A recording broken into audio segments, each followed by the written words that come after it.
CK says K. This is the third way we know how to say K. C says K says K, CK says K. CK follows the 1-1-1 rule. Ready? One syllable, one short vowel, one ending sound of K. I'm going to do it one more time.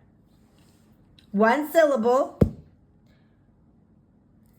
one short vowel, and one ending sound of K. That means that K, CK, cannot come at the beginning, only at the end. So when you are going through your flashcards and you get to K, I would like you to say K.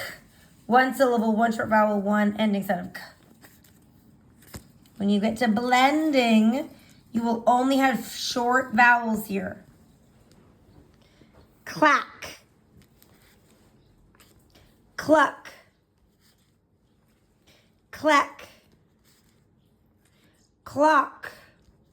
You can acknowledge these are real words. Click.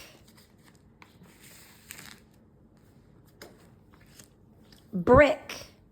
And you will continue to go through for 5 minutes. CK says K. One syllable, one short vowel, one ending sound of K.